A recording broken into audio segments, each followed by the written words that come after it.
Everybody needs an advocate. Because I'm not there 24/7. Families that have hemophilia mature faster. I've been feeling a lot of anxiety lately. I'm so tired of being strong. To understand how far we've come helps you appreciate where we are now. No is just no for this person. Somebody's going to say yes sooner or later. And it helps you understand that there are more steps to be taken in the future. You're the first person I've met with a bleeding disorder. Let's fight the disease and not the people who have it. Each of you could please just introduce yourself, your name, title, where you're from, and maybe also how you got involved in the bleeding disorders world as well. And we'll start right here with Dr. Bernstein. Hi, my name is John Bernstein. I'm at Connecticut Children's Medical Center and also at UConn. I basically got started, actually probably when I was following my father around as a pediatric orthopedic surgeon at Children's Hospital of Los Angeles. Some of the patients he would see would be some of the patients with hemophilia at the time. So I worked with him, then worked with Jonathan Goldsmith and Amy Shapiro when I was in fellowship. Since that, I've been 20 years now in Nevada, and then just moved out to Connecticut about 6 months ago to co-PI the Hemophilia Treatment Center there. Good afternoon, everyone. I'm Stacy Croteau. I'm centered at Boston Children's Hospital and the Boston Hemophilia Center.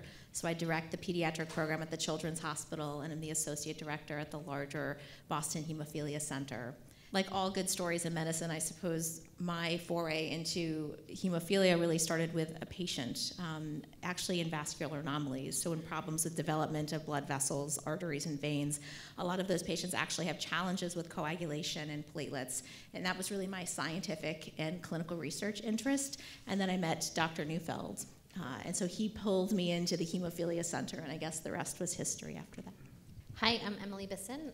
I'm a pediatric nurse practitioner and have been at the HTC at Yale in New Haven for 6 years now. I first encountered hemophilia at camp. So I was a counselor at Double H Ranch, which I know probably is familiar to some folks in this room, and had some kiddos with inherited bleeding disorders in my cabins. And that was really interesting. That was before I decided to become a nurse. And then I worked in pediatric oncology, and so many of you are also probably familiar with the close network between hematology and oncology and pediatrics. So I got some exposure that way, and have really, really enjoyed working with this community. And I'm Caitlin Montcrieff. I am the pediatric nurse practitioner and director at the Rhode Island Hemophilia program.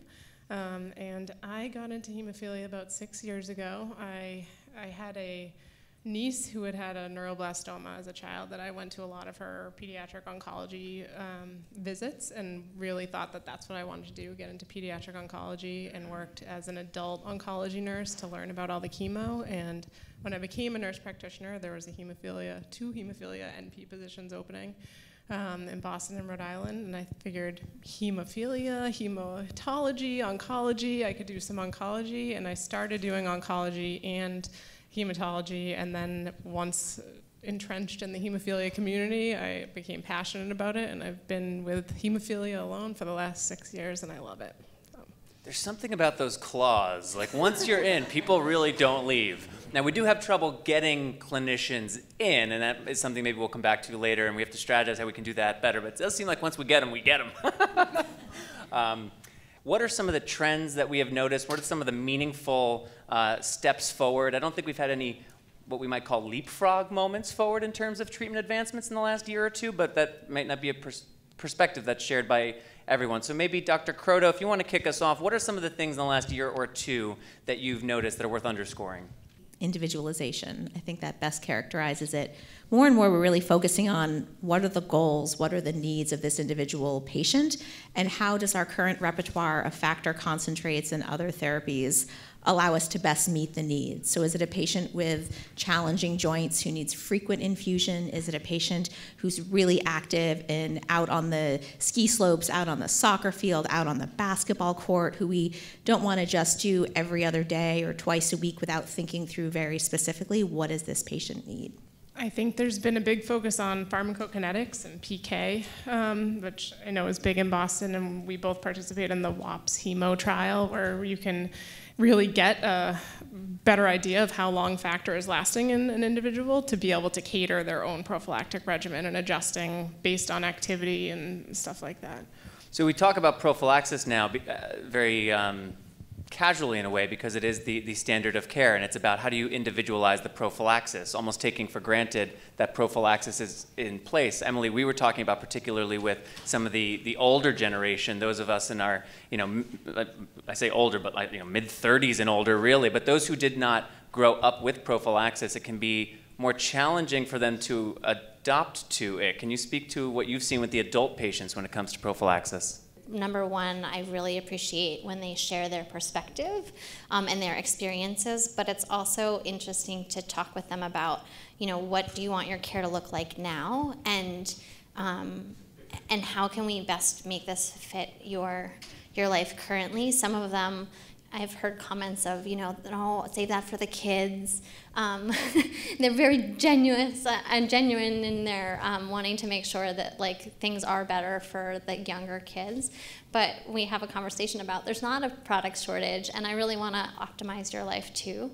I would say the vast majority of our adult patients, sort of when they've thought about it and given it, took some time and sort of researched it, if they've been willing to try routine infusions, they have come away feeling like they have a lot more control over their life, and it takes away a lot of the uncertainty that I think they just had decided was part of living with hemophilia, because it was just sort of it wasn't whether you were going to bleed, it was just when that next bleed was going to happen. Yeah, we've really had a similar experience where a lot of our adult patients who are hesitant to start on prophylaxis, once they gave it a 1 or 2 month trial, said, gosh, I actually feel a lot better. There were aches and pains that I didn't associate with my hemophilia or bleeding that seemed to have gone away. And actually I think I'm infusing a little bit less than I was doing when I was just treating on my bleeds. So it's a very different mind shift for them, but we've had a similar experience. And I think there's sometimes a hesitation that it's like, oh, I don't want to commit to this. It's a time burden, it's a financial issue. But when we look at it, retrospectively with them, we sit down after whatever we agreed to try it out for, it fits into their life a lot better because, again, it takes away the uncertainty. It almost sounds like, in a way, that some of the activities of daily life or the psychosocial ease that can come with a predictable preventative regimen isn't necessarily fully appreciated before the individual starts. You get stuck, and I get this way too about my own care. You get stuck in just wanting to protect what it is that you're able to do without thinking through, well, maybe if I did shift in this way, it might open up more things I can do. It does feel a little risky to open that door.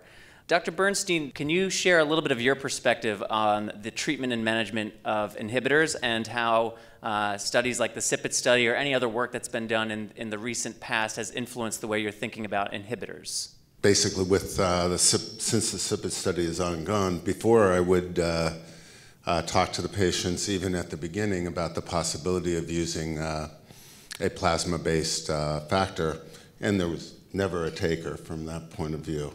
After the CPIT study, now I have patients coming to us asking to go on plasma from the beginning. We always go through all of the risks from that point of view that may be occurring, things that have happened in the past that may still be a risk sometime in the future. But we seem to be having a larger number of patients that seem to be looking at plasma as a possibility, at least for the first 50 or so doses. Dr. Croteau, what is your experience been? Similar to that with patients? Sure. So I think the important thing about CPIT is it was a comparison between a group of plasma-derived products compared to recombinant products that had been around for a couple of generations.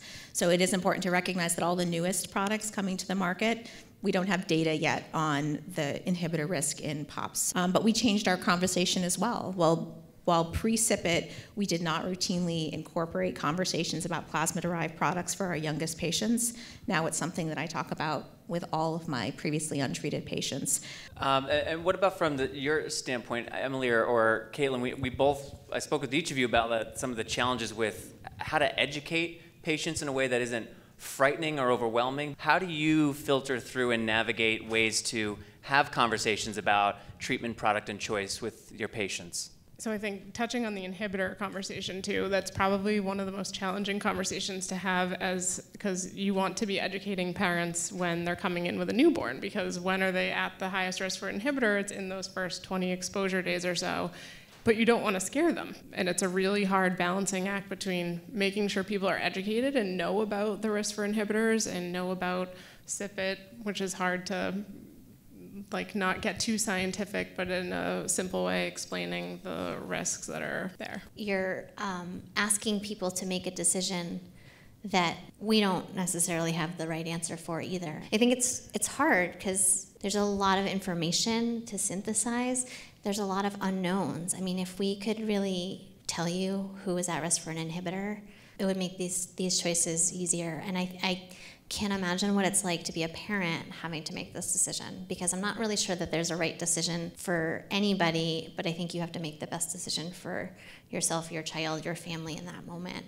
And it's hard because you're getting hit with a load of new info and you're in shock, and now we're asking you to pick a treatment product so that we give you the right one when we give it to you. So this seems like a natural point as well to talk about where we are now and products that are coming out and new therapies, these disruptive therapies. And there's two that we talk about kind of most often. And maybe Dr. Croteau, I'll kind of set you up to speak to these two trials. There's the trial for emicizumab, formerly known as ACE910, and there's the trial for fitusiran. And both of these investigational therapies, I believe is the correct terminology, are well under in their clinical trials, and they are both what are considered non-factor replacement therapies. So forms of treating hemophilia that are neither designed to replace the factor with either plasma-based product or recombinant-based product, but not worrying about really factor at all, which is a paradigm shift in thinking. How should we be thinking about what these particular clinical trials mean for our community? Because it is very exciting, especially for those families that have inhibitors and the burden that is on a family. And yet we have to balance that with the fact that these are still investigational and we're learning as we go with these products. So how should we as a community be thinking about them right now? I think what makes people very excited about these new therapies is they hear words like subcutaneous, no more IV. They hear things like infusion frequencies of once a week or once a month. I think they offer potential benefit also to our non-inhibitor patients, but because of some of the challenges with lab assays, with use with other factor products, it requires a lot more forethought and the need for really knowledgeable investigators, knowledgeable providers, and good communication between you and your hemophilia team. A little bit different from the, oh, I have a bleed, I know my dose, I'm just going to treat when I want, how much I want. Whenever you're on an investigational agent or even a newly approved agent, especially ones that work very differently from what you're used to, it requires a lot more communication. Dr. Bernstein, in terms of the treatment of inhibitor patients in general, as Dr. Croteau just said, we don't really have a great strategy. There's a huge need there, which is part of the reason for the excitement. But you had also shared with me some of the work that you're aware of and following when it comes to treating patients with inhibitors, which was unfamiliar to me. So I was wondering if you could share a little bit about that. There are a number, well, one, there's a study that's ongoing with UC Davis right now that's looking at just using the 200 unit per kilogram dosing. There's also a couple of studies over in Europe that have used 200 spread over 2 doses per day, which people would think would be a little bit hard, but I've had 20 of my patients go through it that way over where I was at before. And 19 of them have gotten rid of their inhibitor. One of them is around 1% to 2%. We're now starting to be able to get rid of inhibitors sometimes up to around 70–80% pretty easily if we try things. And some it may be trying things different ways. And it may be we start off with the once-a-day type of treatment, but twice a day may actually end up improving things or even changing types of factor. I think you make a good point. There's so many considerations with inhibitor patients. Sort of one modality is bleed treatment and bleed prevention. And when you have that inhibitor present, how do we prevent you from getting bleeds, or how do we effectively treat the bleeds when they occur? And then the other piece is how do we either prevent or how do we manage the inhibitor? How do we try to get rid of the inhibitor once it emerges? And I agree, there's a lot of good studies looking at changes in doses, changes in dose frequency, looking at our newer factor products that were more recently licensed. In fact, some of these extended half-life factor products that have these different moieties, these different components added to the factor 8, or in some cases factor 9 products. And how does that change the way the immune system sees those factors? And does that make them more likely to cause inhibitors or make inhibitors harder to get rid of? Or does it make no difference? Or does it actually make inhibitors faster to get rid of or more likely to be successful to be tolerized? And so those are studies like Dr. Bernstein is running and are available across the country that we're investigating. Caitlin and Emily, how do you kind of frame what clinical trials are, the promise and excitement, and balance that with, you know, the cautious optimism that seems appropriate given that we are still in trial phase? If your current therapy is working for you, keeping informed and asking questions about these new products is great. But you don't need to feel like you're not doing the right thing by not jumping on a clinical trial. I think it's really important to ask questions and understand what that trial is going to, first of all, what that trial is looking at, because if it's an early stage trial, they're just looking at safety, they're not even looking at necessarily efficacy, but also what that's going to entail for your family in terms of commitment to study visits and learning about new treatment approaches as you go. You can't just do things as you've been doing them. The good thing about it, so despite us not having any clinical trials open at our center right now, Dr. Croteau emailed me about 3 weeks ago, just to say, as a heads up, if you have any patients that would be eligible for this study, we do have it enrolled. We're right next door to Boston. Rhode Island's a very small state that our patients could potentially go up there, and I think that's a great part of being in New England is we have such a collaborative group of providers within these states, and we all email each other, call each other with anything. So it doesn't mean that just because a center doesn't offer a clinical trial doesn't mean that you couldn't necessarily enroll in one if you wanted to be. We have seen in the last year or two some treatment advancements, but I think particularly notable advancements in awareness, education, and resources for people with von Willebrand disease. Dr. Bernstein, can you give us a little bit of a state of the union of von Willebrand disease in fall 2017? We're trying to get out enough information out to other doctors and to the people that may have a bleeding disorder so that they can go and ask the right questions and get to the right places. Because if you can get to the right place, you can get and figure out a diagnosis from that point of view.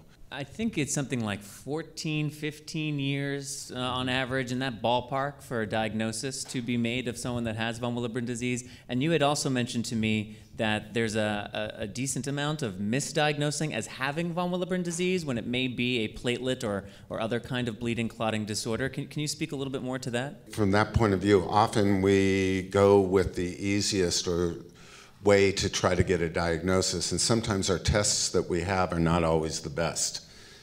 One of those things, we do a test called aristocetin cofactor, which at one point in time was the state of the art, but it sometimes misdiagnoses patients, and particularly with a disease called type 2M.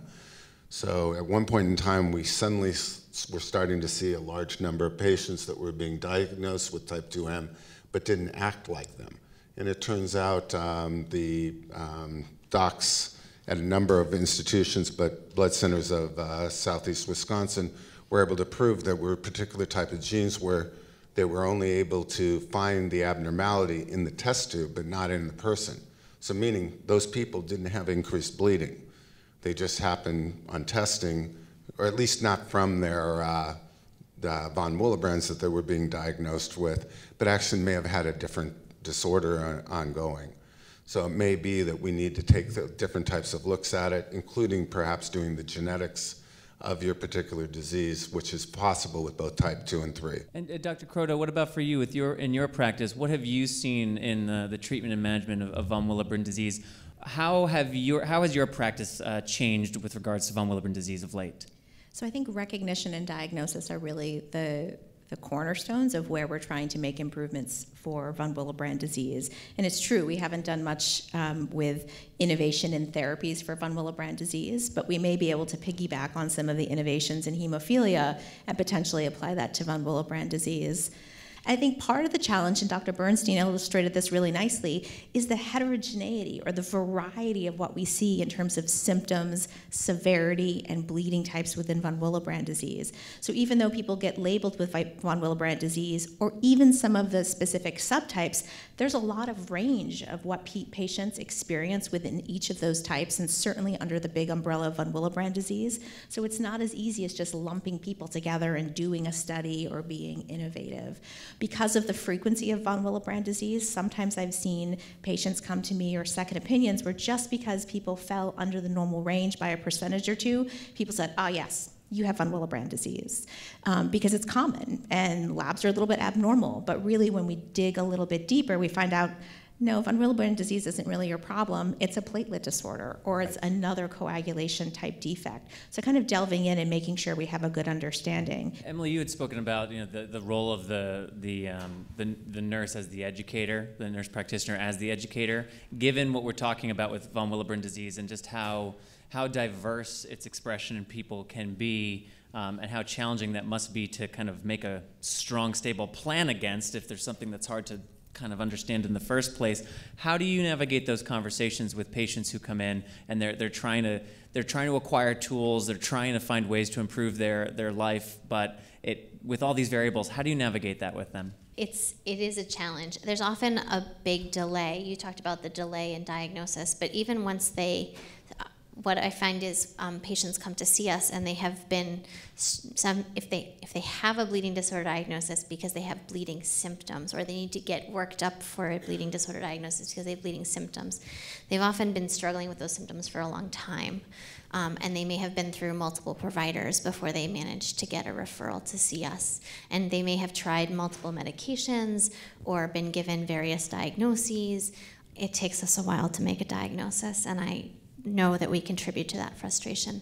But I think that trying to help them work with everyone involved in coming up with an individual plan to address those specific bleeding concerns is the most important piece, and trying to help patients and families understand that it may take us a little bit of time to sort of nail this down in terms of getting you a diagnosis that's really specific. But we may have to try several different approaches and utilize our colleagues. So for our teenage girls who come in with heavy periods, we're utilizing our GYN colleagues as well. And we all need to work together, and we need to just sort of stay committed to trying a treatment regimen, giving it a good shot, and then being open and honest about whether it's helpful or not.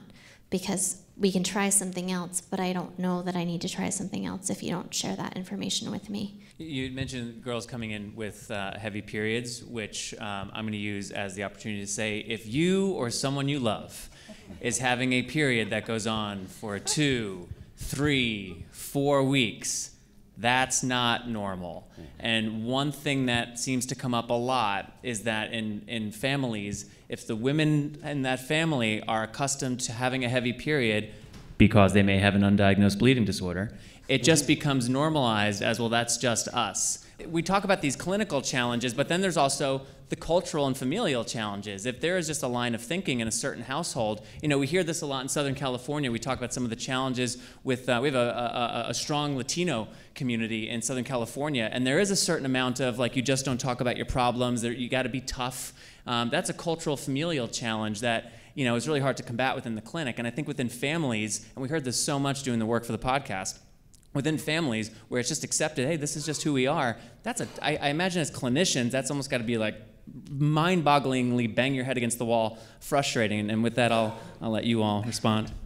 So I was going to say, it's common how many new referrals that I've seen that I end up referring the parents to the adult side, that I'll do a screening test for them because they're like, oh yeah, I had a hysterectomy after my second child, or I had endometriosis and I didn't realize that my periods were always lasting 2 or 3 weeks at a time, and that we end up uncovering because their kid has von Willebrand disease, that the mom as well. I think the thing I would add is that it's absolutely true. If you or your friends are having periods lasting 8 days or longer, I do believe that everyone with heavy menstrual bleeding should be evaluated for a bleeding disorder. However, it is very important to remember that there are actually many, many things more common than bleeding disorders that cause heavy and prolonged menses. And so if you have negative laboratory panels, that does not mean you are doomed to have heavy periods for the rest of your lives, nor does that mean that's where your evaluation should stop. And sometimes people get unlucky and can have a bleeding disorder plus something else that also causes heavy menstrual bleeding coming together.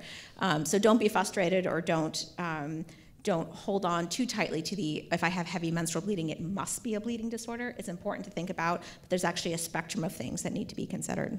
What is ending up happening over the country is that we're now starting to see that many of the HTCs are actually partnering with the OBGYNs, with the endocrinologists, to have combination clinics for these for patients who do come in, so that we can get to the correct answer. Because it may be something that's an abnormality that's a bleeding disorder, but it can be something that's a hormonal disorder, or something that may be just an anatomic disorder. And we're seeing, I think, probably about a quarter of the hemophilia treatment centers have already started to develop, or are in the midst of developing it. I'm guessing by another 5 to 10 years it'll be the standard. And I was going to say the same thing goes for nosebleeds, that not all nosebleeds are a bleeding disorder too, and we have to collaborate a lot with our ear, nose, and throat physicians and providers just to determine it's not necessarily a bleeding disorder just because people are having frequent nosebleeds as well. And the last topic that I do want to spend a little time on is gene therapy, gene editing, gene splicing. So in addition to hearing about these non-factor replacement therapies, we talked about those earlier, the other big disruptive leapfrog treatment thing on the horizon is gene therapy. We have, I think there's over 500 or about 500 gene therapy products that are in clinical trials. But when you think about gene therapy and its role in our, we've been hearing about it in the community for a very long time. I still have some newspaper clipping about gene therapy will cure hemophilia by 1999. That didn't work out. But these things, as we talked about earlier, do take time, and you need to do the due diligence and make sure that before it comes to patients that as much of the due diligence as possible has been done. But when thinking about the future of the practice, and maybe we'll kind of go down the line starting with you, Dr. Bernstein, what do you see that as doing for our community in the near term? In the end, it's going to be the primary treatment for many diseases from that point. But we're still a ways away from it. With hemophilia, as one disease, we may be on the brink, at least, for it to be able to treat and possibly to cure the disease. But there's still questions down the line as to what's going to happen. What's going to happen in a patient if a gene goes into the wrong place? We should be able to cure those things in the future if we can cure it for hemophilia from that point of view. And it's steadily going to improve over the next 5, 10, 15 years.